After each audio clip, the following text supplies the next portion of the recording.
ને ધન હું આપણાને બનાવ્યા ભગવાને, એના દેશને રક્ષા કરવા વાળા, પર આપણે ભૂલે પડી ગયા. એના હારી આપણે મતલબ નહીં કરવું તો એ કરવા લાગી ગયા. પણ ગુરુ વાત આપણને બતાડે તેની વાટે વાટે આપણું ચાલી જા તો આપણો ધર્મ કદી નહીં ભ્રષ્ટ થાય, આપણાને બીજી મેર નહીં જવું પડે.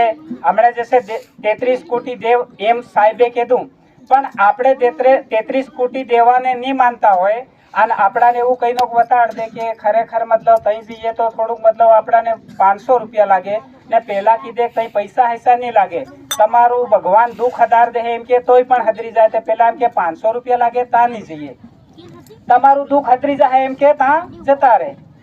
ત્યાં ભગવાનને કંઈક થોડીક વાત કરી દે કે ભગવાન ફલાણો ભાઈ આવ્યો હે તમારા નામનું મતલબ એવું અરજ કરે હે તો એનું દુઃખ મટી જવું છીએ. તે હું માલમ પેલો ગોળી લાવે તી હું મટી જાય, પણ પેલો હું કે મન પેલું વાત કીધી એમાં સદરી ગયો એટલે હું એના ભાઈ નહીં માનું, એના ભાઈને નહીં છોડું એમ કરીને તેને વાહે પડી જાય. પણ 33 કોટી દેવ હે એનાને આપણે મતલબ એના મંદિર ઉપર જવું, ભગવાનનું ધ્યાન કરવું, સિમરણ કરવું, જો બી કરવું, માલિકને કહેવું કે ભગવાન માર ઘેર દુઃખ આવી ગયું હે, દુઃખ નહીં રહેવું છીએ, જતું રહેવું છીએ, અને હું તમારું સિમરણ કરું, તમારું નામ લઉં તો ખરેખર પણ આપણા ઘેર હું દુઃખ જતું રહે. પણ આપણે તેને નહીં માનતા હોય ને આપણે બીજાના વાતમાં આવી જઈએ તો આપણા ઘેર દુઃખ આવતું રહે. એટલે મારી માતાઓ, મારી બહેનો, ભગવાનનું નામ લીજો.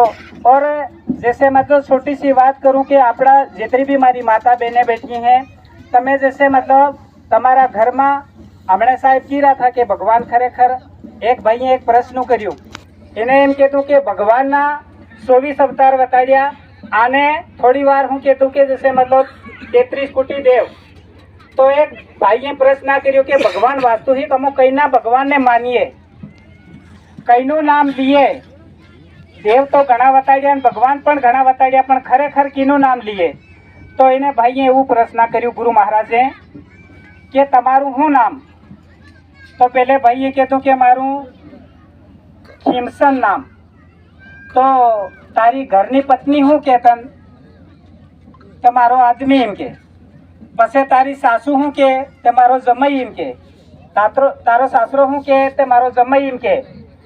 એવા मतलब 10 વ્યક્તિ કે 100 વ્યક્તિ मतलब अलग अलग પ્રકારના આવે તો આપણું સબનું પણ અલગ અલગ નામ પડે, પર નામ શું હે?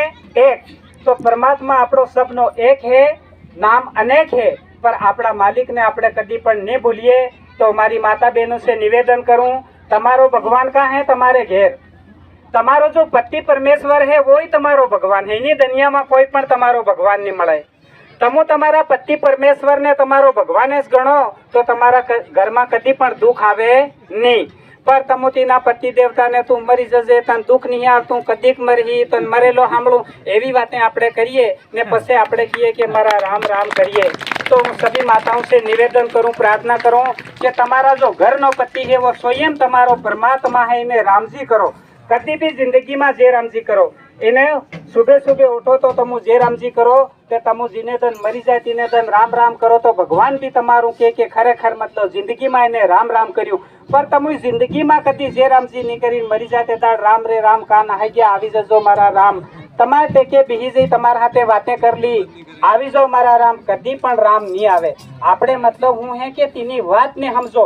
પાણી પહેલા પાળ બાંધો, આપણે પાણી પછી પાણી આવી જાય પછી પાળ બાંધવા બેહીએ તો પાળ ફૂટી જાય. એટલે મારી માતા બહેનો છે નિવેદન હે, જિંદગીમાં તમારો ઘરનો પતિ હોય તમારો ભગવાન હે. વધારે વાત નહીં કરતા મારી વાતને વિરામ આપ દઉં. મારી વાત તમે અહીંયા થોડીક વાર કરી સાંભળી, મેં કંઈક વાત કરી તેમાં તમને બુરું લાગ્યું, ખોટું લાગ્યું, અવળું લાગ્યું, નબળું લાગ્યું, અસર લાગ્યું એટલું તમારે ઘેર લઈ જજો, અને ખરાબ લાગ્યું એટલે મને પાછું આપી દીજો. એટલી વાત કહી મારી વાતને વિરામ આલું. સબ માતાના શરણામાં મારું શીશ નમાવું, સબ ગુરુજનોના શરણામાં મારું શીશ નમાવું. ઘણા ઘણા પ્રેમથી મારી જય રામજી કી જય ગુરુ મહાદેવ.